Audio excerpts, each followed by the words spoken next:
On January 18th, 2010, Justin Bieber's hit song Baby crash landed onto the earth, permanently altering its course. I personally was 11 years old and loved it. Loved that song. In secret. Yes, unfortunately, I didn't allow myself to enjoy childish things as a child. Like, Baby was Song of the Year in my elementary school yearbook. It's just that my not like other girls phase swooped in heavier than a hula hoop in a hailstorm. But nevertheless, Justin Bieber is a Gen Z icon, one that began his reign over pop culture at just 15 years old. Oh yes, in just 1 year, between 2009 and 2010, Justin made headlines and broke records for selling millions of albums and selling out gargantuan stadiums. Like Madison Square Garden, hello, we were making noise for this child. My point is, Justin skyrocketed to fame in ways previously never seen before. And it was as if millions of adoring fans of Beliebers spawned in overnight. But with that level of fame came polarization. Like, yeah, sure, he was adored, but he was also hated, either an equal amount or honestly more. I hate Justin Bieber. I H-A-T-E Justin Bieber. And with all of this combined attention, whether it be negative, positive, something crazy, traumatic, it all accumulated into the complex, controversial individual that we see today. Justin is fascinating in a way that no one else can really replicate. Like, whether he's being mean to his wife on the internet, which he does a lot. If you weren't so hot, I would have got rid of you a long time ago. Or whether he's wearing something interesting like this. Or even when he's singing like an angel whose voice was created in a laboratory.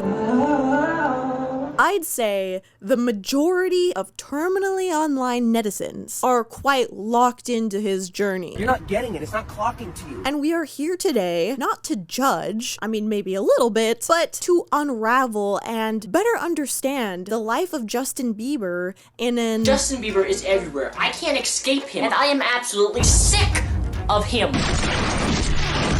You may think this is an ordinary kid on a bike, but you're wrong. There is something extraordinary about Justin Bieber. I like that laugh. Go, Hailey, don't fall, don't fall. Oh my God. Okay, go cry yourself to sleep, okay? What up, Jay? What's up, Justin? Good morning, Justin. Will you know if you've crossed the line and become obnoxious? I think I will. Like, you know, where we hanging out and what we doing, we can't really disclose, but it's definitely a 15-year-old's dream. You know, I have been given custody of him. You know, he signed to Usher. I had legal guardianship of Usher when you know he did his first album. I did Usher's first album. I don't have legal guardianship of him, but for the next 48 hours. He's with me, so per damn. Yeah, I had like, you know, what like a living life. Yeah, it's pretty crazy. 14 years old. You're a dad now. Would you ever send your kid to Puffy camp? Hell no. Skinny for a day or two. And he had access to the house, and he knows better than to be talking about the things that he does with Big Brother Puff on national television. Oh,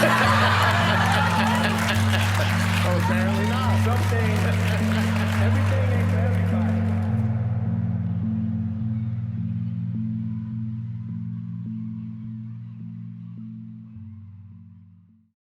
Justin Drew Bieber was born on March 1st, 1994 in London, Ontario, meaning he is a Pisces. Make of that what you will. His parents are Jeremy Jack Bieber and Hattie Mallet, and the two of them split up almost immediately after Justin's birth, which left Patty to raise him as a single mother in low-income housing. Now, when it comes to Jack Bieber, I have only exclusively heard terrible things about him. Like, not only was he in jail the day that Justin was born, he abandoned them and took all their furniture with them. What does a bachelor need all that furniture for? Okay, but then, allegedly, he only reemerged into Justin's life after his fame took off. Now, Patty has gone on record to defend Jeremy Bieber, saying that their relationship improved before Justin got famous.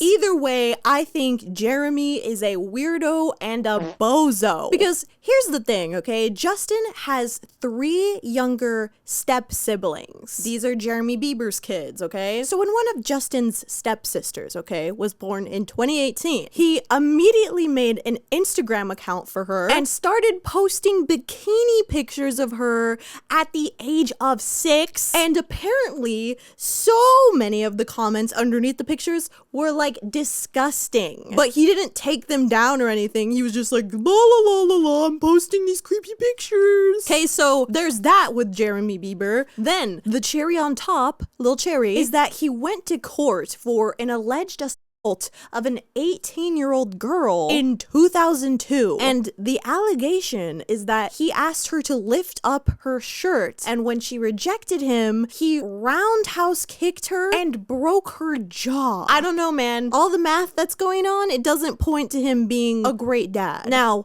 Patty, she has her own parental issues, which are a lot less extreme than that, but we'll get into them in a little bit. Anyways, growing up, Justin quickly became a very talented multi-instrumentalist. We're talking child prodigy, baby genius status. Okay, he was literally drumming in a jazz band at 8 years old, which is wild if you consider how complex jazz is.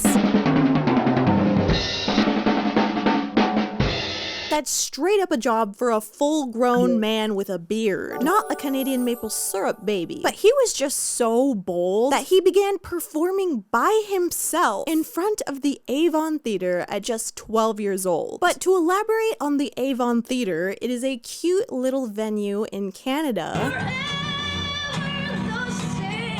And according to Bieberpedia, he would earn between $150 to $200 a day during tourism season just singing out there. And he used that money to take him and his mom to Disney World. Very cute. Anyways, though, there are a ton of videos performing outside of the theater, and this is really cute. When he got famous, they gave him his own little star outside on the sidewalk. But here's where this dude's truly 1 in a million origin story begins to unfold. Picture this. Set the scene. Justin competes in a local singing competition, and his mom records it. And although he would only get 2nd place, he still knocked it out of the park. And he and his mom want his family in other provinces to be able to see this performance. Canadian issue as fuck. Provinces. Hello? Anyways, on the fateful day of January 19, 2007, Justin decided it would be easiest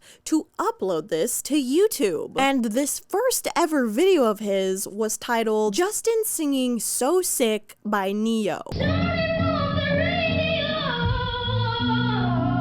Now, after this, he continued uploading his performances to the channel. The same one that he still uses today, by the way. And the algorithm began doing its thing, and many people began viewing these videos, not just his family. This is to say that he quickly garnered over 100,000 subscribers. And one of those subscribers was Scooter Braun, who is a very famous talent executive who's worked with artists like Ariana Grande, Kanye West, Usher, and perhaps most famously is known to have screwed over Taylor Swift in 2019 when he sneakily bought out her entire music catalog from underneath her. But that is another story, of course. So when Scooter found Justin's channel, he began listening to all his different song covers, right? But he was specifically impressed by that very first upload, you know, the Neo one. And it made him so intrigued with Justin that he canceled all his meetings the next day. And he was like, I'm gonna find this kid. A creepy thing to say in theory, but made sense in practice. You know, I'm gonna find that kid. Like, he looked in the background of my videos and seen seen that where I lived and stuff. And kind of tracked me down. And it was kind of creepy, actually. But simply through context clues in these videos, he got a hold of Justin's school, then of his great aunt, and then finally his mom, Patty. And Patty was initially like, bruh, leave my kid alone. Partially for a good reason, because dude, he's 12, but also for an incredibly bad reason. She said she was reluctant to let Scooter be Justin's manager because he's Jewish, and that she began praying for a Christian manager instead. I'm like, girl, what is going on here? And interestingly, this is a detail that's outright scootered over in Justin's 2011 Never Say Never documentary, which is a movie that basically explains his whole origin story. They literally must have been like, Patty, shut the fuck up. But hey,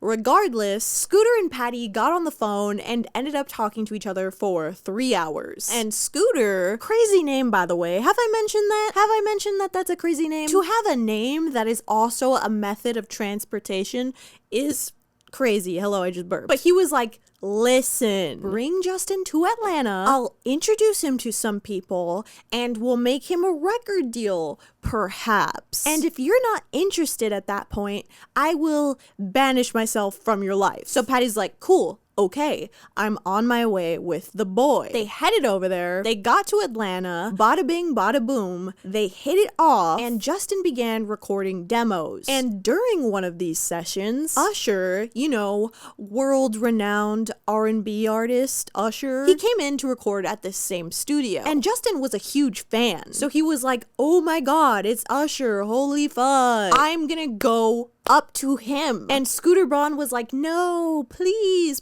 don't go up to him right now. But I believe Justin was 13 at this point, so he just had no sense of shame. So he goes up to Usher and he's like, hey, can I sing one of your songs to you? This mortified Scooter, understandably, because I cannot think of a more nightmare situation to put yourself in. Like, this is giving the same energy as that guy that goes around singing to celebrities. I've never seen a diamond in the face. Since Usher is busy trying to get into his recording session, he rejects the living hell out of Justin. He said, and I quote, "It's cold outside, buddy. Don't worry about it." Buddy is crazy. So that was rough, but thanks to Justin's close proximity to Scooter, he eventually did get his chance to sing in front of him and like prove himself. And the audacity of this child is pretty fucking admirable, because in the middle of singing, he literally asks Usher, "What? Are you gonna sing with me?" Baby. You sing with me or what? You got it. But this absolutely knocks Usher's socks off. Jaw on the floor, gagged, call me mother. And Justin literally confronts him about blowing him off. And Justin kind of has a smile on his face. You don't remember me? You blew me off outside of Jermaine Free Studio. And in the midst of all this, you know, word is starting to go around about Justin being a talented kid. And one of these individuals that heard all the hubbub was Justin Timberlake, who also immediately became interested in signing him to a record label and being his mentor. Justin Timberlake and Usher were actually fighting over who could sign him. And despite this interest, Usher sniped him. And according to him, he says the final nail in the coffin, you know, what actually made him be like, yes, I'm taking this kid under my wing now, is when Justin solved a Rubik's Cube in front of him. Yes, he was literally a baby genius. And just like that, he became a part of Raymond Braun Media Group. I was with Usher. Yeah. Just hanging out with Usher?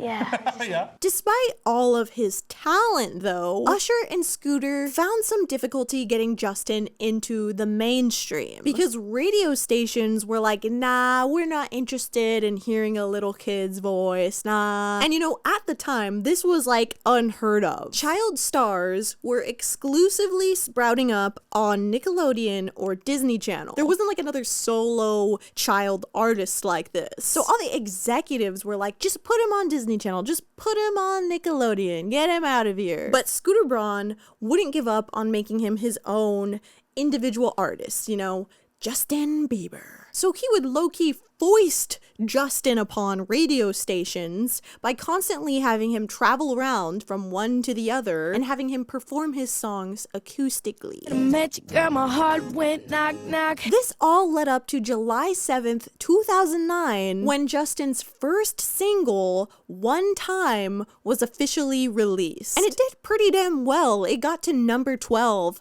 on the Canadian charts. Yes, Canadians were first on the scene when it came to Justin Bieber. They sniffed out one of their own. But Justin's first real big boom into pop culture happened when he released his first EP, My World. And this thing sharded all over the executives that said that he needed to be a Disney Channel lad or a Nickelodeon lad. Because this time, it debuted at number 1 on the Canadian charts, and top 5 in the United States and the United Kingdom. My World is only 7 songs, but they are all bangers. Absolutely no skips. Notably, it includes One Less Lonely Girl, which is another song that I secretly liked and would jump up and down on my bed to. Normalize jumping up and down on your bed as an adult. Let's get back to that. To elaborate more on Scooter and Justin's relationship and just how important it was, hold this in your mind, Temple, for later.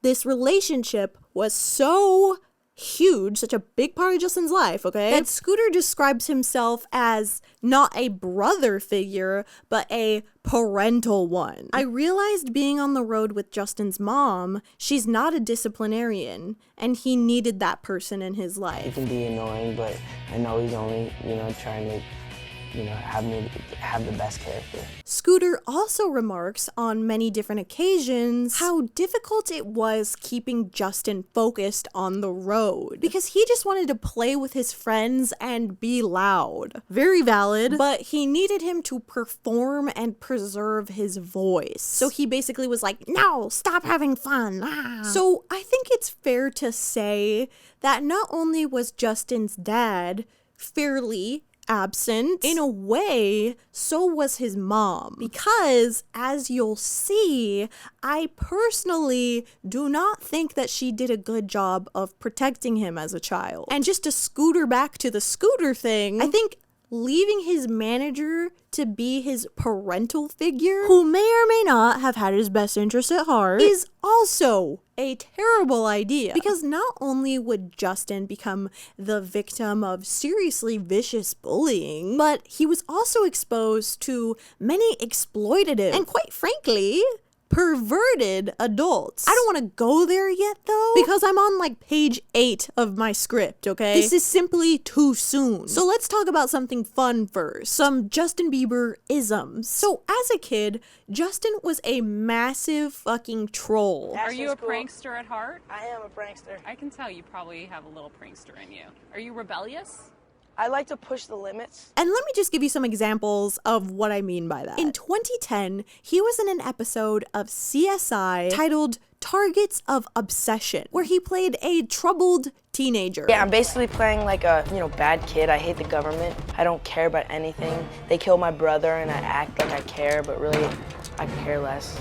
I just want to blow them up. And apparently, according to one of the stars of the show that he worked with, Marge Hellenberger, he was, quote, kind of a brat because he, quote, locked one of the producers in a closet and put his fist through a cake at the craft service table. I should add, charitably, that she also said, despite those things, he was nice to her. But if locking a producer in a closet for fun is not troll behavior, I don't know what is. I'm a crazy kid in the episode, so I gotta get in that right mindset,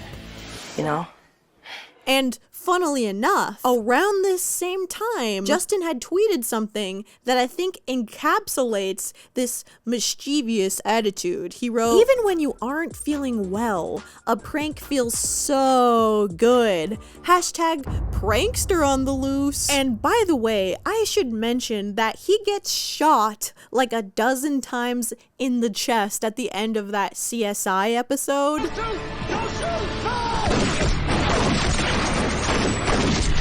And I distinctly remember adults around me and on the internet saying that they sincerely wished that that happened in real life, which is so stupid. Like, okay, yeah, oh guys, I want the kid who likes to sing to die. You sound like you need to be locked up in a Joker asylum. Anyways though, other pranks that Justin has committed against others include grabbing one of his crew members' phones and texting their boss that he needs a raise. Message my boss saying I need a raise from my phone. And also texting their girlfriend and breaking up with her from his phone. He's broken up with my girlfriend countless times on my behalf. I love how that guy seems like fucking terrified for his life to say something negative about him. Like, oh, he only ruined my romantic life and also my relationship with my boss. But it's cool though, he's just being a kid. There's also footage of him chasing around Sean fucking Kingston with a bottle of soap and dumping it on his head. Granted, this prank is totally mutual, it is nonetheless chaotic. Aside from pranking his friends or crew members though, he would also troll interviewers. Like for example, this one where he just starts outright imitating the journalist Chris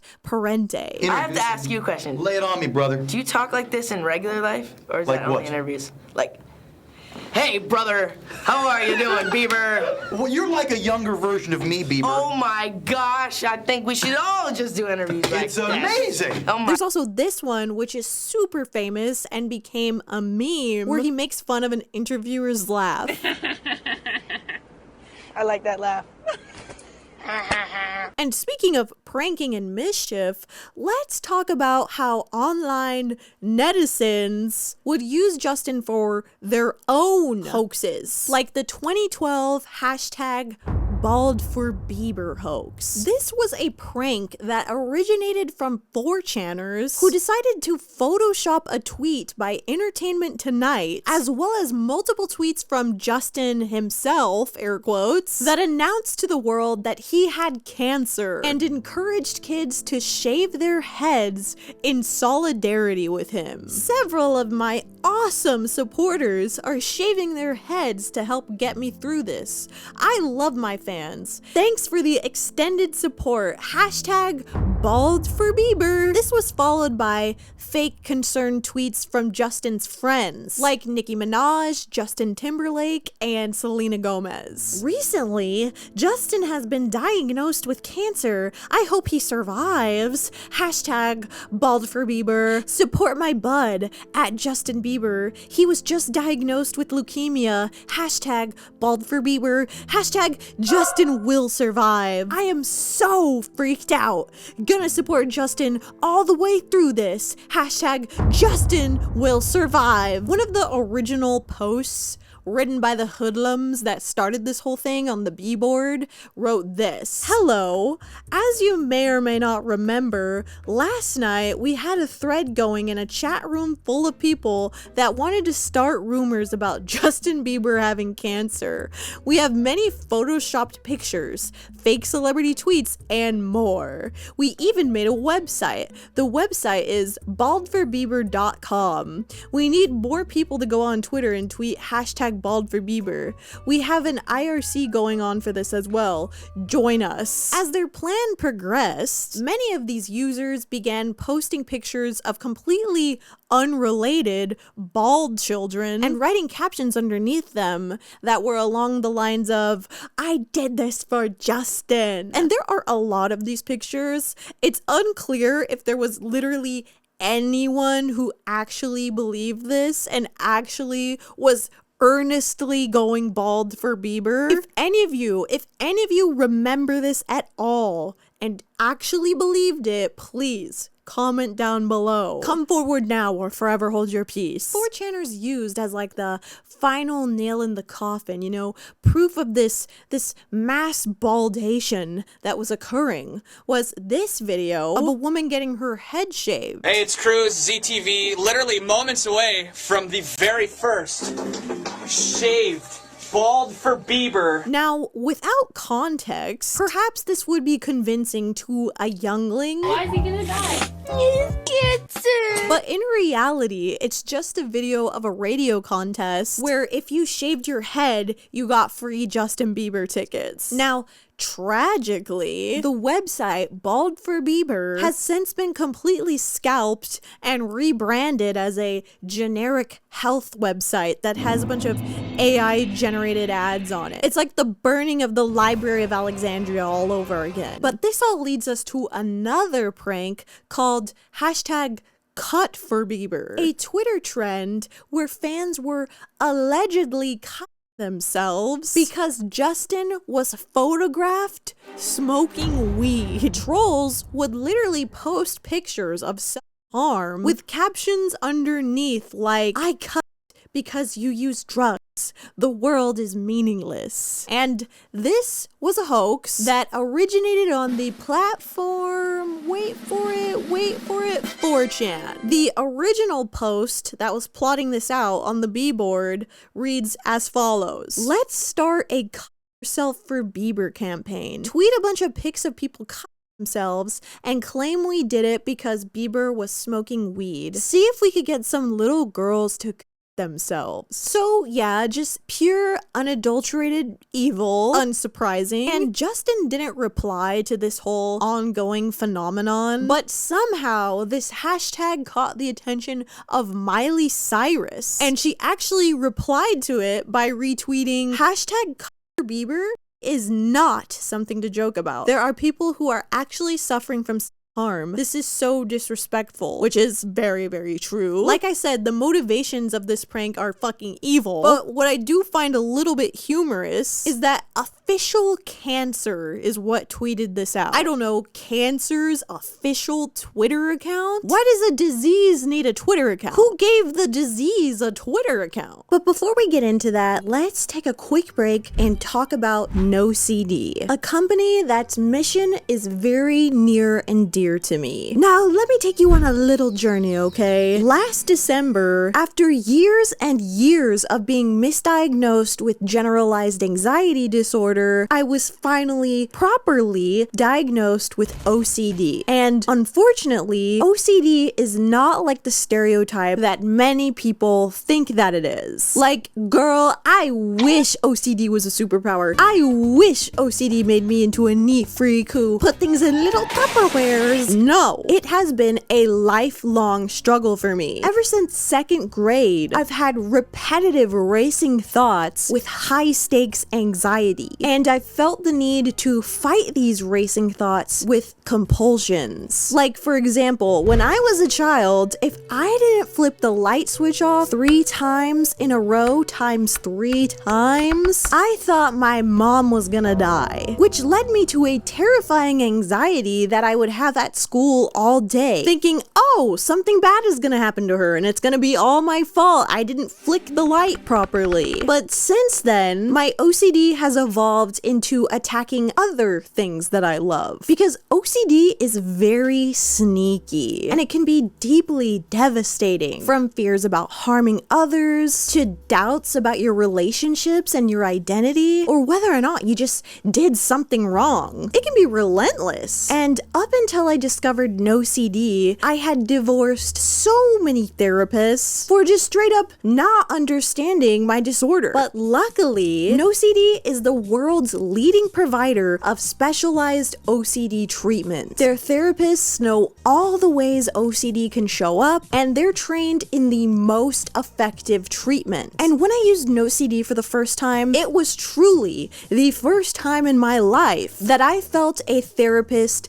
truly understood my condition and my fears and took a effective steps to help me and ultimately improve my everyday life. The other amazing thing about NOCD is that it is extremely convenient. It is 100% virtual and it's covered by insurance for over 155 million Americans. They even provide support between sessions, so you're never alone. So if you think you might be struggling with OCD, visit NOCD.com to book a free 15-minute call and learn how they can help. That's NOCD.com. Thank you so much. Now back to the video. I guess now is as good of a time as ever to expand upon the unnecessary levels of hatred that people had towards Justin. And this is actually so upsetting to me. Oh my god. I'm being so serious. When I think about people being mean to this little guy, I actually want to kill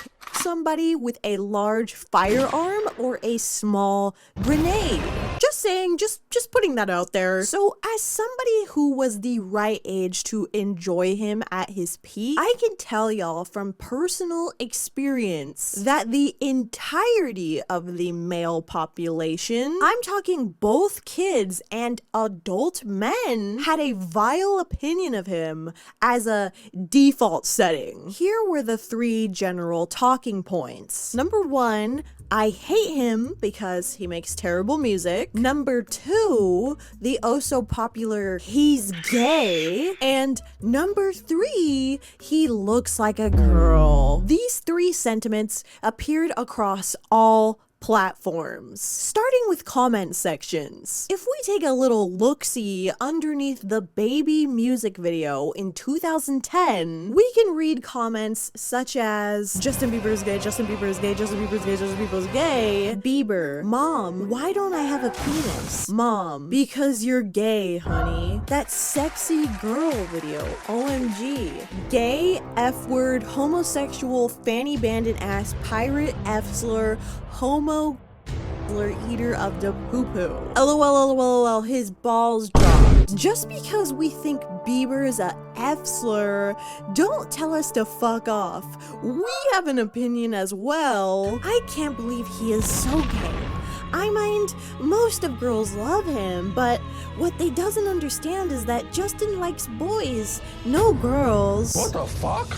And outside of leaving a comment underneath one of his videos about how he's such an F-word, you could take it a step further and make your own Justin Bieber rant. One person I hate, Justin Bieber. Oh my dear Jesus, I could go on for hours about him. Oh yes, boys and men talking in their rooms about how much they hate Justin Bieber was like its own subgenre at this point. The subject of this rant is, unfortunately, Justin Bieber. Justin Bieber. He is single-handedly the biggest to walk this planet. That kid is just a little Eminem poser, but he doesn't have any talent. He doesn't sound like Eminem. Do we really want our children to listen to this heretical nonsense? Baby, whatever. How many times can one person say the same thing? Like, I respect Eminem. You think I used to respect Usher. I remember the first time I heard about Justin Bieber. One of my friends showed me a picture and said, hey, what do you think of Justin Bieber? I'm like, whoa, she's hot. But this kid just ticks me off so fucking much, it pisses me off. What the fuck? Seriously, people like Justin Bieber and yet he's a complete Not as bad as the Jonas Brothers, who I hate even more, but he's getting there. And those people that like Justin Bieber are the exact same people that don't like gay marriages, yet they love Justin Bieber. What the actual fuck? There's a lot more where that came from, but my personal favorite has definitely got to be this kid who's making fun of him while simultaneously having the Bieber cut. Justin Bieber. I can't escape him. As the grunts in Halo would say, he's everywhere! First of all, no, I don't hate Justin Bieber because I ain't Justin Bieber. He's a little motherfucking turd. But, you know, as a Bieber hater, if you didn't already blow off enough steam from writing a mean comment or watching a rant, you could also play one of many Flash games that were explicitly about Justin. It's really bizarre to me that people felt the need to live out the fantasy of somebody whose biggest crime at this point was simply making music that teenage girls enjoyed. And unfortunately, this wasn't just a virtual thing. All this animosity was affecting him in real life, in real time, in 4K. I mean, here he is at a Knicks game getting booed for simply existing. Half cheers, half boos, because they just put up Justin Bieber on the big screen there. You see the court say, why would you boo the kid? The boos are from the guys, and the cheers are from the girls. There was also an incident in 2010 where he went to play laser tag with his friends, only to be met with an aggressive kid that kept trying to go out of his way to attack him during the match. Quote, sources say that Bieber became frustrated when the kid cornered him and wouldn't stop shooting, and when Bieber told him that's enough, the kid responded, "What are you gonna do about it? F word." And when Justin said, "Excuse me?" the kid doubled down again and said, "You're an F word." And according to some sources that reported this, Justin actually ended up hitting this kid and was subsequently kicked out for that. But because different articles say different things, it's unclear how it truly resolved. Although all I can say is that I do hope that he gave that kid the smackdown. Justin was also just chronically perceived in bad faith, not only by the tabloids, but by fellow celebrities. For example, Seth Rogen recounted the story of how he met Justin on the Howard Stern show, and he claimed that Justin was an asshole because he said this. And it was weird. I was like, sure, I'll meet him. So I went outside to meet him, and he was acting like I asked to meet him. It was very nonchalant. Yo, man, what's up? And I was like, what the fuck? I don't give a fuck about, I don't want to meet you. I was totally cool not meeting you, but I was like, fine, I wouldn't have said anything. I was like, he's a bit of a motherfucker, whatever. He's young, the kid's a dick. I was already really confused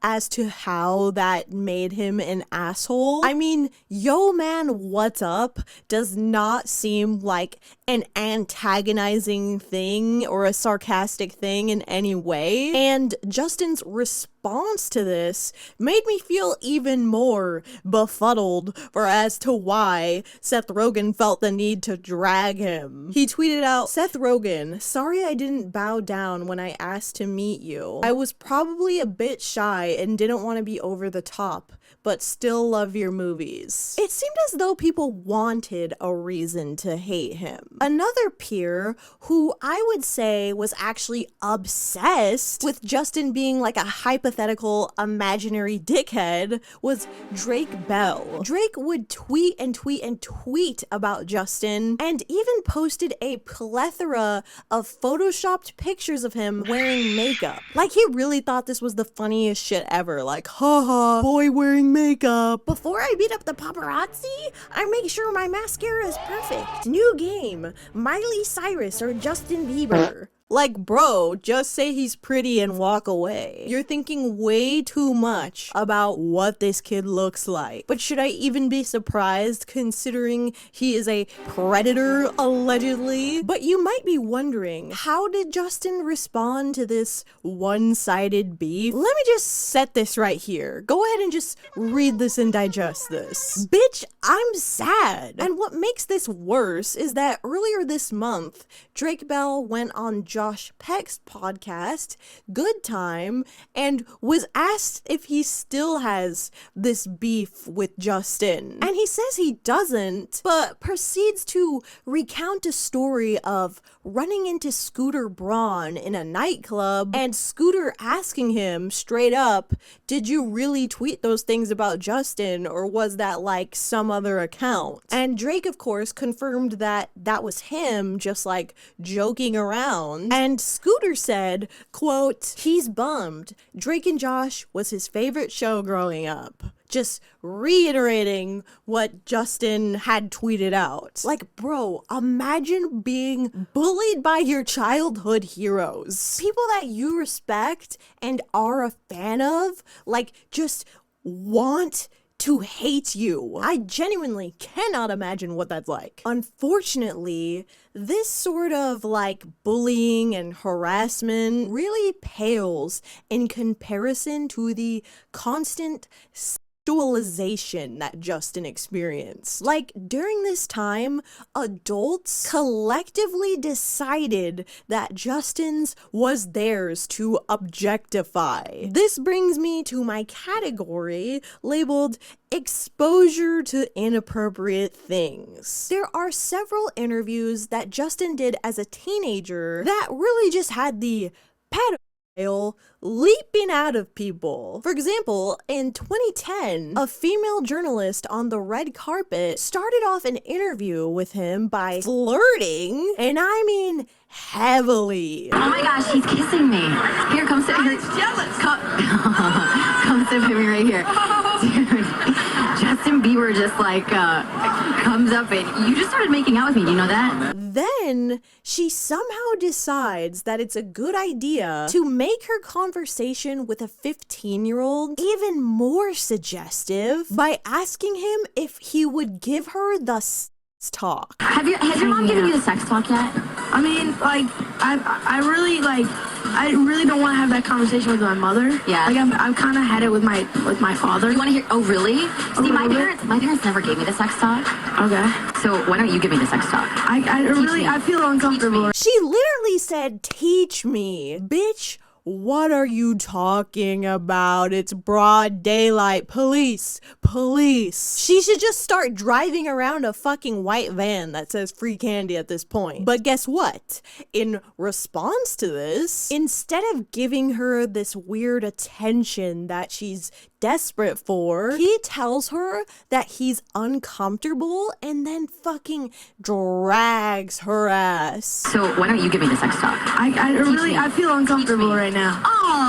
Why do you want to know the sex talk from a 15-year-old boy? That's pretty weird. Let's talk about the album. Like, the amount of shame that woman must have felt after he metaphorically threw her wig on the ground is just mwah, chef's kiss. You could not pay me $3 million to be that person. The fact that this interview is still out there and exists too, like, how do you continue living life? But anyways, in 2011, he was on an episode of The Talk, which was a popular talk show on CBS with a live studio audience. And instead of treating him appropriately like a kid, the hosts all gradually spiral into being toxic, flirty creeps. One of them, Leah Remini, age 40, asked him if he would rather perform naked once or drink a cup of liquid worms. Okay, so here's my question. Would you rather have to be naked on stage during one full song, or drink a cup of blended worms? First of all, pause right there. The question itself is a layup to get him to talk about being naked. Like, the other option is drinking blended worms. You obviously want him to choose nudity. And that begs the question, why? Okay? Red flag already. But Justin, understandably, seems uncomfortable with those choices and says he can't because he has little girl fans. Answer Justin Bieber. I have like little girl fans. I can't go. Okay, imagine that. And because of this, she doubles down for some reason. Imagine there was no laws. Imagine it wasn't like weird like that. I wouldn't do it. I wouldn't do either. I don't have to pick Justin Bieber. I will grab your face. Like, why is she obsessed with this imaginary scenario? Then, in the middle of another host asking a question, Leah interrupts, saying she has another pressing would you rather question. At which point, Justin jokingly tells her to wait her turn. And she responds to this by getting up and aggressively trying to squeeze is his face, which he adamantly says no to. It's Sharon, Sarah, I go. No, All right, go. It's her turn. It's my turn. Wait your turn. Justin Bieber. I will squeeze your face. No, I will. I will squeeze your face. Like, ma'am, we just take a hard turn into like poopy shit town after this though, because this is when another one of the hosts, Julie 10, aged 41, asks him this. Justin Bieber, if you had to date one of us five. The most annoying thing about that, besides the obvious, is Leah flailing around desperately, like, choose me, pick me. Who would it? She would be a pain in the butt, I'll tell you that right now. Purple. I'm wearing purple shoes. I gave you a purple hat. Ew! Moving on to another famous culprit of strange behavior is everyone's favorite person on earth, James Corden. Because at the Brit Awards in 2011, in the middle of giving Justin a warm welcome, James says this. So many people are so nice here, and I'm excited. Can I say this? Lean into me again. You smell amazing. How old are you? Thank you. How old are you? I'm 16. I'll be 17 in like 2 weeks. I don't ever remember smelling that good at 16. Like that was bad. How old are you? You smell so good. How old are you is crazy. Wow, look at your eyes. What music are you listening to at the moment, Justin? Look at him. Look at what a beautiful face. All right, now it's time to find out who's nominated for... If the James Cordenification of Justin Bieber doesn't already have you coughing up, retching like a cat, like a... Let's talk about the time that he was publicly assaulted on stage in front of hundreds of people, and everybody laughed at it like it was a joke. Yes, in 2012, he attended the American Music Awards, and he won Artist of the Year. So, of course, he walked up on stage to accept it and, celebrate his achievement, but Jenny McCarthy comes up to him, grabs him, starts kissing him all over his neck and grabbing his butt.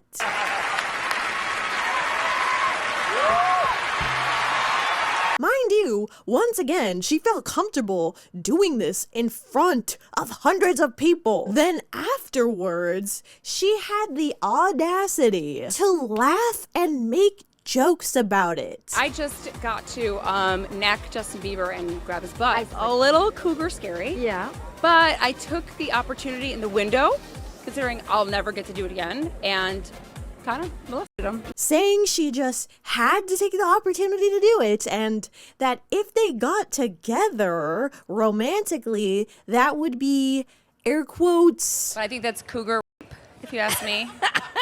Yeah, bro. This is why your acting portfolio sucks. Okay, this is why you're on the fucking Masked Singer, Jenny. I vote Jenny out of the villa. That's it. I said it. I vote Jenny out of the villa. But outside of these very documented instances of bullying and, harassment, there is a very, very, dark underbelly, the unknown. Because Justin was thrust into a world of powerful adults who clearly had varying degrees of respect for him, and his connection to one adult in particular is especially terrifying. And that person is, of course, P. Diddy. Now, you probably already know this, but recently, Diddy was on trial for crimes such as sexual misconduct, rape, drug-facilitated assault, child sexual abuse, sex trafficking, racketeering, and transportation to engage in prostitution. And a lot of these terrible crimes were occurring at his parties, which he called freak-offs. And despite there being a mountain of evidence for all this stuff, and plenty of victims' testimony, earlier this month, Diddy got off with a slap on the wrist and received just 2 prosecution charges, alleviating him of like all the super serious charges and allegations. And the entirety of his evil history and the US justice system's failure to actually protect victims is truly something that we could talk about all day. But when it comes to Justin Bieber, it sadly makes sense that they would inevitably cross paths, because Diddy was Usher's mentor, just as Usher was Justin's. And Usher's time that he spent being mentored by him obviously was very disturbing. Like, Diddy took legal guardianship over him and had him move in with him when he was just 13 years old. I was 13 years old, and being 13, having that type of exposure, you know, yeah, it was cool to go to Howard Homecoming with Puff. These are places that a 13-year-old probably should not be. This was after the owner of LaFace Records was struggling to market him because he thought he was too clean cut and he wasn't edgy enough. And so he sent him to Diddy and called it Puffy's Flavor Camp so that he could, quote, verbatim, learn swag. Yeah, that's certainly an idea.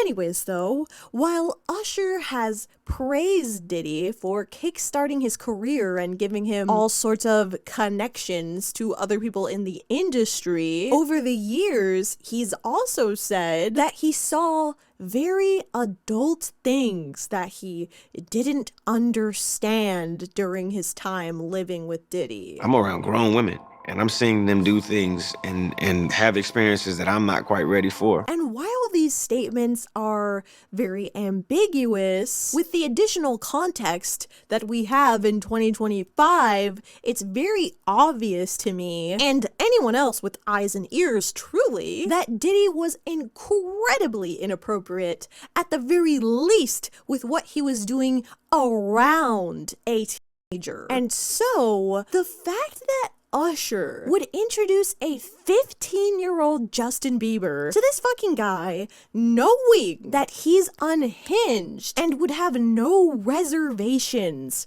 about introducing him to his pervy-ass world, just goes to show how normalized this behavior became for people in the industry. I mean, Usher said himself that he would never send his own kids to live with Diddy. It's pretty crazy. 14 years old. You're a dad now. Would you ever send your kid to Puffy camp?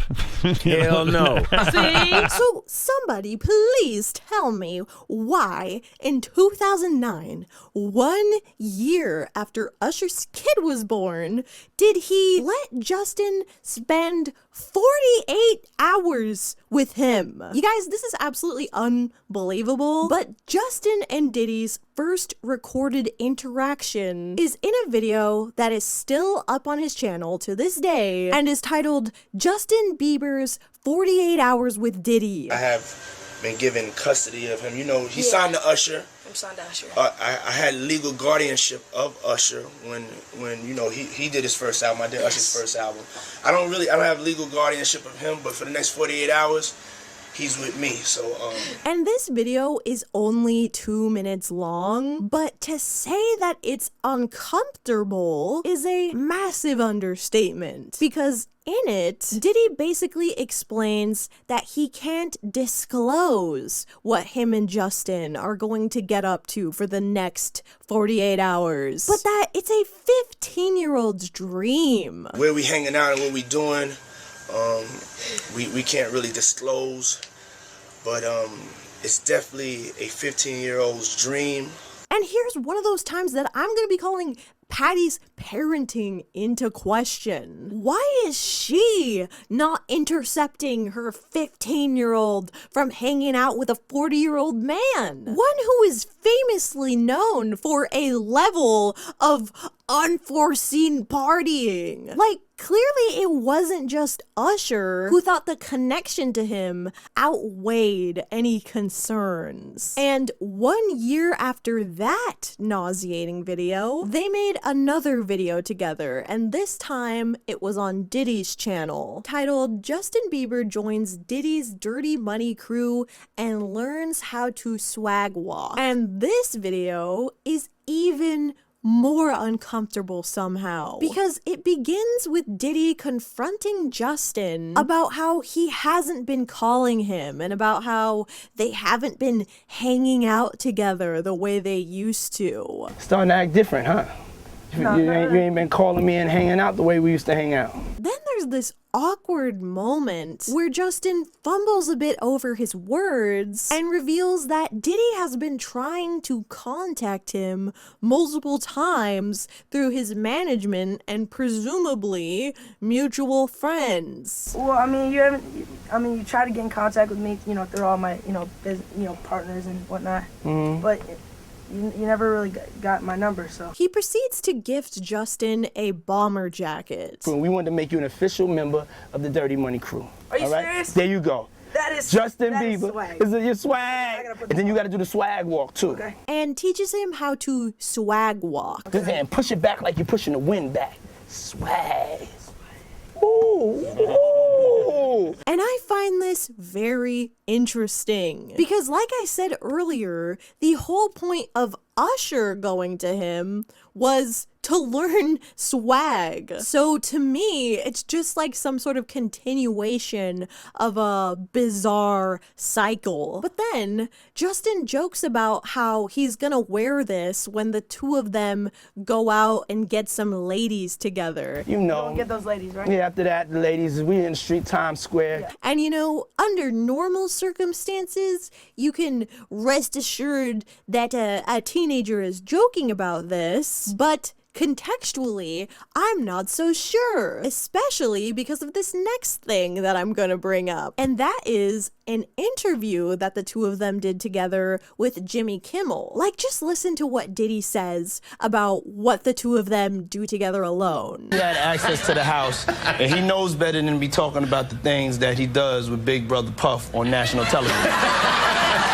Look, people speculate on their relationship a lot, but all we know for sure is that Diddy should have been nowhere near kids because he allegedly, and I think literally, teenagers. So it is more than understandable that with these sorts of clips resurfacing that people would be concerned. Girl, I'm concerned. However, it is not anybody's business to try to harass or coax this information out of Justin, like if anything did happen, God forbid. And that definitely has happened quite a bit over the last year. There's even a whole conspiracy about Justin putting subliminal messages about Diddy in his music video for Yummy, aka the Yummy debacle, but we will get into that later as it coincides with a lot of other lore. For now, let's get back to the rest of 2009 and 2010, where the most important romantic relationships of Justin's entire life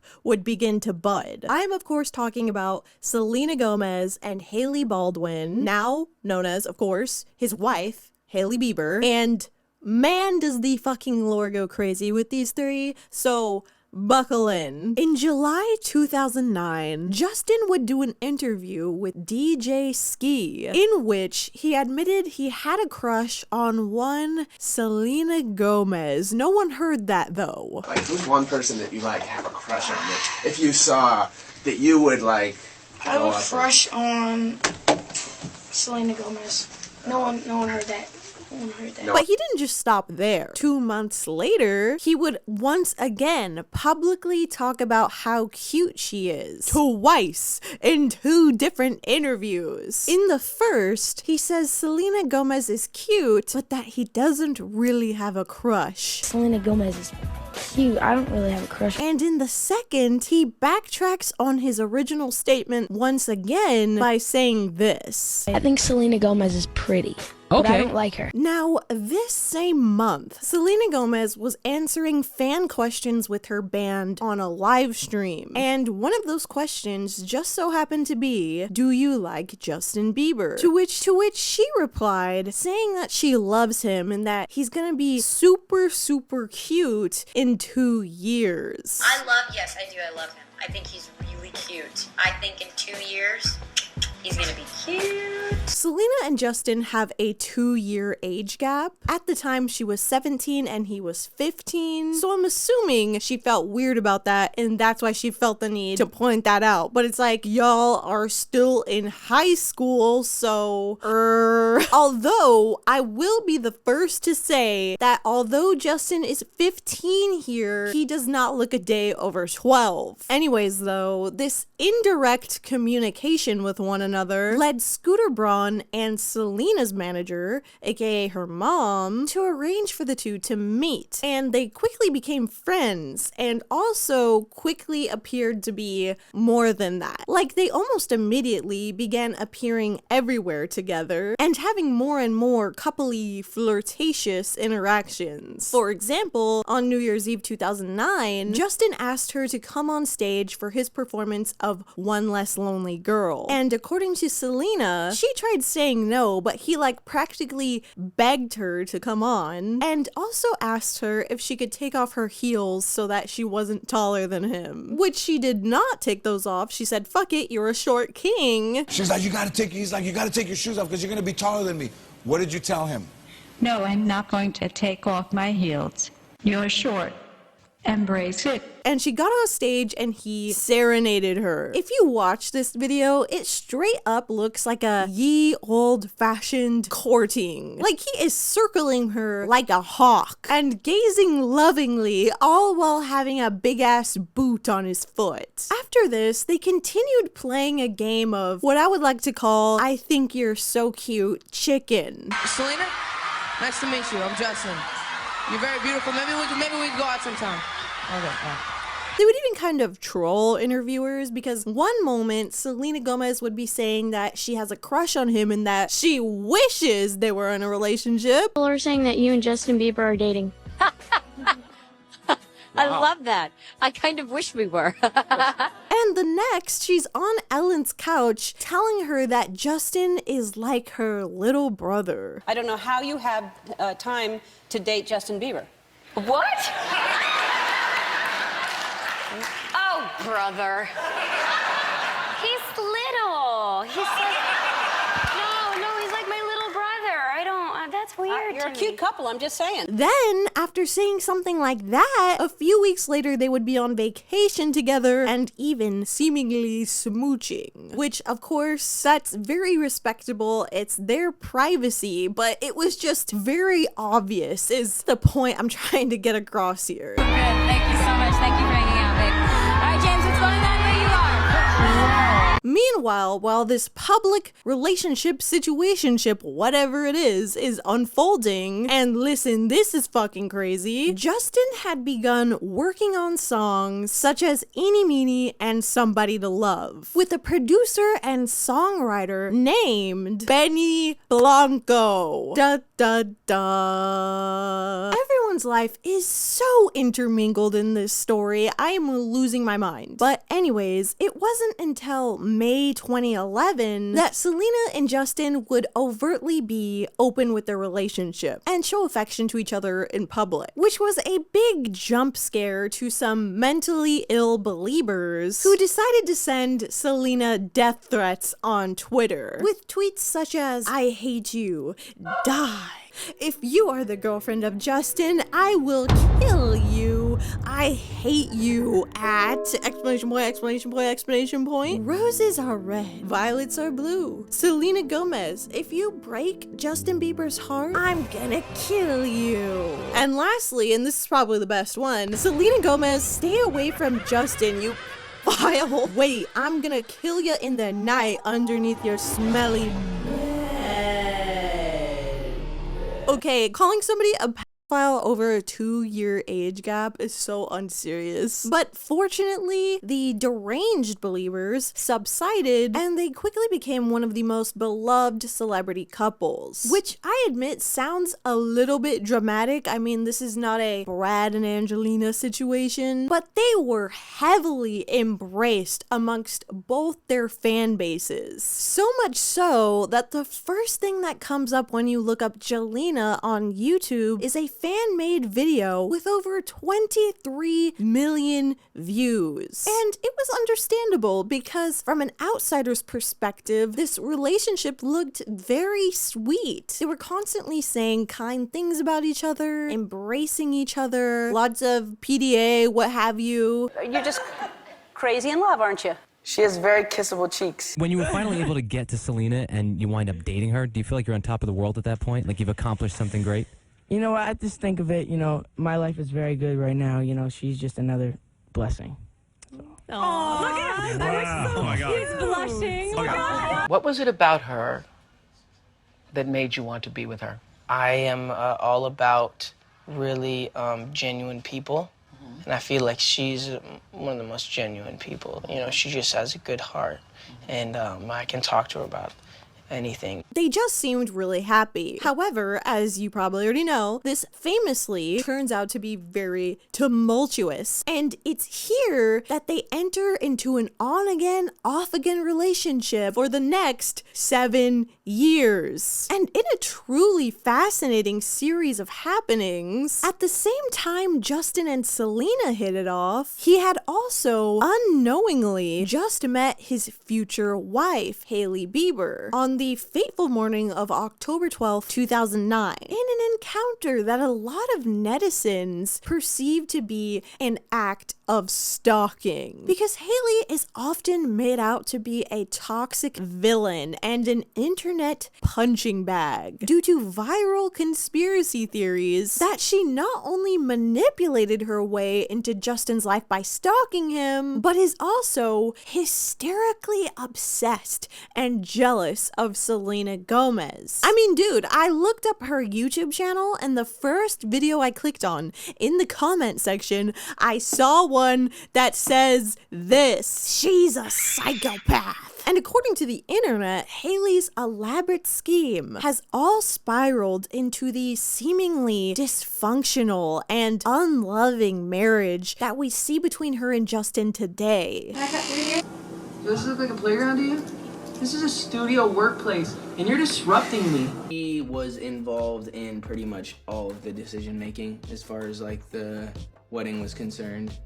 I just basically showed up. But is any of this true? And who exactly is Hailey Bieber? Well, she was born Hailey Baldwin on November 22nd, 1996, which makes her a Sagittarius. Again, make of that what you will. Do I know what it means? No. But she is the daughter of Kenya and Stephen Baldwin. And Kenya is a famous graphic designer, while Stephen is an actor that starred in films such as I'm in Love with a Church Girl Who Go to Church and Read Your Bible. He's also a producer and the author of many Christian books, but famously, the most important thing is that his brother is Alec Baldwin. So suffice to say, this is just a rich family, or at least they were. I saw something going around about them being bankrupt these days. But Hailey was a huge fan of Justin, a true believer. And because her dad is quite affluent, he was able to introduce her to him before his Today Show performance when she was just 12 years old. This is something that was miraculously caught on video, by the way. Kind of insane how documented this is. My name's Steve. And the third song, this is my daughter Hailey. The third song, we've been enjoying your music. As you can see, this interaction feels kind of awkward and like it was possibly foisted upon her by her dad. And years later, even Justin would say that he's pretty sure she didn't want to be there. We met in the early mornings of a Today Show taping. I'm pretty sure she didn't want to be there. She may or may not have felt embarrassed about meeting this super ultra famous person. But after they met at the Today Show, both their families encouraged encourage them to be friends because they're both Christians and share similar values. And so their families began hanging out together as a unit, i.e. this picture of them out bowling. So let's just get that squared out of the way a little bit. Their families knew each other, so just keep that in mind as I explain this whole timeline before you just outright believe that Hailey is a stalker, because that is a detail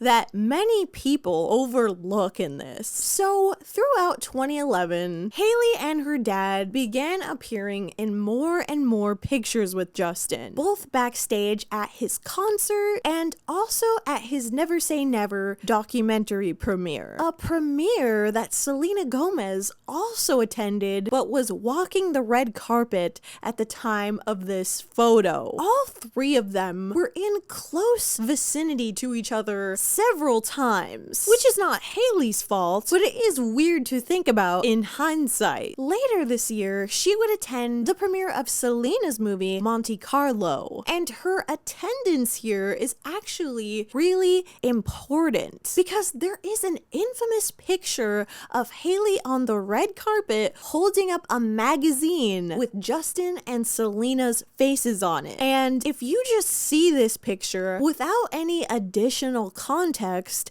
as most people have, you might think this is a bit creepy, especially with a lot of the other evidence, air quote, whether real or not, that we are going to get into. But if you look up this actual clip of her talking on the red carpet, you'll see that the reason why the topic of this magazine comes up is because the journalist literally asked her about her time working with Cody Simpson and what it was like being in one of his music videos. So excited when we caught you in the music video for Cody Simpson's On My Mind. And guess who else is on this magazine cover? That's right, Cody Simpson. So this image is not about Jelena at all. And look, I am not a ride or die for Hailey Bieber. I am just presenting the facts. And it's times like these where I don't understand why people feel the need to fabricate evidence, air quotes, like this to make her out to be the Wicked Witch of the West. But it really doesn't matter to a lot of people who read into this conspiracy, because that picture, coupled with Hailey then tweeting out the first of many tweets fangirling over Justin and Selena's relationship, feel damning. Tweets such as, I'm for sure 100% team #Jelena. I don't care what anyone says, but Justin Bieber and Selena Gomez together is the definition of a teenage dream. #word. Seriously though, she is beyond flawless and he's he's Bieber. They are the perfect relationship, forever alone. I gotta say, I was really looking forward to seeing what color coordination Jelena was gonna do for this year's Vanity Fair party. #sigh. Oh well. And the plot from here truly continues to thicken and spiral in crazy ways. Not just for Justin's relationships with these two women, but also in his life in general. Like 2013 for Justin Bieber is absolutely plagued with scandals, such as writing something controversial in the Anne Frank guest book, peeing in a mop bucket, abandoning a monkey in Germany, getting arrested, and then being accused of being a lizard person. Hundreds of fans claim they saw Justin Bieber turn into a giant reptile. I have all that for you and more in part 2 of an Unhinged Justin Bieber deep dive, which will be the conclusion. And I hope sincerely that you guys will watch it because I had so much fun making this. It was such a nice departure from working on Shane for a moment. I just didn't realize he had this much lore, which is why I'm ending up cutting the video in half. So with that being said, I must thank my patrons. Starting with the base nerd tier, we have Faye, Alexandria, Amanda Roberts, Amelia, Anna, Anna Stanton, Baka Ramistarin, Baldur's Babe, BB, Bioket, Boney, KCH, Kirsty, Dimmy, Emin, Emily O, Frankie, Georgia Zavala, Gollum, Grace Squiggle, Gramps, Hudson Cruz, Jake Gross, Jeremiah, Julia Rowe, Junes, Caitlin Payne, Kat K, Lauren, Layla Bott, Leanna Worry, Levy Rogers, Mackenzie Maddox, Malena, Meva Lavera Gotcha Cheeseburger, Mia Martinez, Mapham, No Period, No Cantaloupe, Nug, Pops Mats, Rachel Stanley, Reno Rabbit, Sabrina AG, Salem, Skylar Rose, Stella Enriquez, Supernova, Tacky, Vanessa, Wyatillian, Zayla Bobela, and that brings us to the cool nerd tier. Annalise, Brooke, Bra Moment, Jerubik, Joaquin Attore, Joshi, Jarina Chu, Kirby, K-Jax, Linton Johnson, Lovebug, Maddie, Maddie Rockowitz, Marley, May, Ricky K, Roy Salgado, Twihard336, Zubob, Zugi E, and that is everyone. Thank you all so much for your support. I love you all very much, and I will see you very, very soon. I'm so excited for part 2. Love you guys. Bye.